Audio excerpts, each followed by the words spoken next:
درخت جو پھل رکھتا تھا، اب عرب میں پتہ نہیں کس طریقے کا پھل رہا ہو اور کیسا درخت رہا ہو، اس درخت کا نام غرقد، اور اس میدان میں یہ درخت بہت بھرے پڑے تھے، تو لوگ اس جگہ کو نام دیتے تھے کہ بڑی زمین تھی پھیلی ہوئی، اور وہ کاٹے اور پھل والا درخت کا پھل رہتے تھے، وہاں پہ درخت رہتے تھے، اس درخت کا نام تھا غرقد، جگہ کا نام رکھا تھا لوگوں نے بقی، تو لوگ پکارا کرتے تھے بقیع الغرقد۔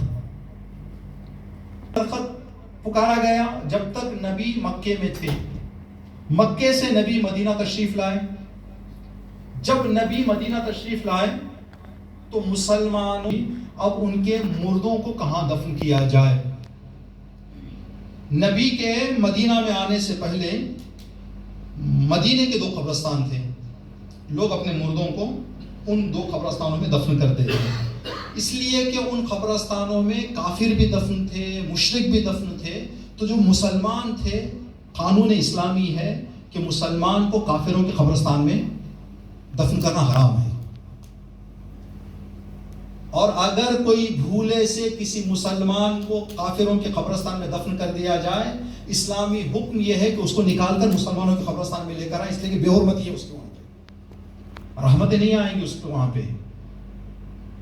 تو اب جو مسلمان تھے ان 2 قبرستانوں میں اپنے مرحومین کو دفن نہیں کرتے تھے، پھر کہاں دفن کرتے تھے؟ گھروں میں کر لیتے، بندہ اپنے گھر کے آنگن میں اپنے چچا کو، اپنے ماموں کو، جو بھی جس کا انتقال ہوتا تھا اس کو دفن کر دیتے۔ لیکن یہ مسئلہ ہر گھر میں 1 قبر، ہر گھر میں 2 قبر نبی کو بتایا گیا، تو نبی نے جنت البقیع کا جو علاقہ ہے، بقیع کا درختوں میں، نبی نے فرمایا کہ یہاں اپنے مرحومین کو دفن کریں۔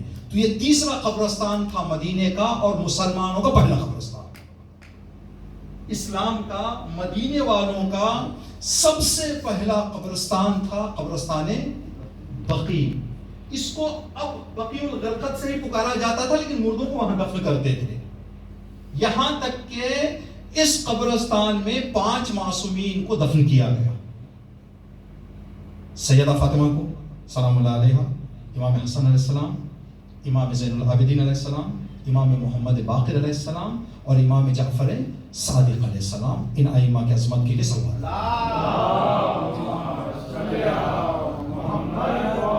جب ان 5 معصومین کو یہاں پر دفن کیا گیا تو اب لوگوں نے بقیع الغرقد کہنا چھوڑ دیا، جنت البقیع کہنا شروع کیا۔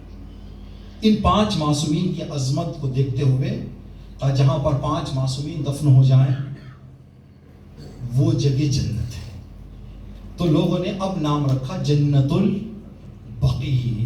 اب یہ نام اس وقت سے لے کر آج تک وہی چلتا ہوا آ رہا ہے۔ ایک روایت میں نے کچھ دن پہلے مجلسوں میں اسی ممبر سے آپ کی خدمت میں عرض کی تھی، حدیث میں ہے کہ جب کوئی بندہ اس دنیا سے جاتا ہے، اس کی قبر یا تو جنت کے باغوں میں سے ایک باغ بن جاتی ہے، یا جہنم کے کنووں میں سے ایک کنواں۔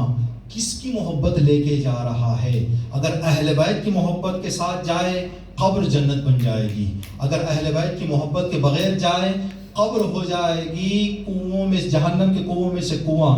اب جس کی محبت لے کر دل میں جانے والے کی قبر جنت بن جاتی ہے تو خود ان ہستیوں کی قبروں کی کیا عظمت ہوگی۔ تو لوگوں نے کیا کہنا شروع کیا؟ جنت البقیع۔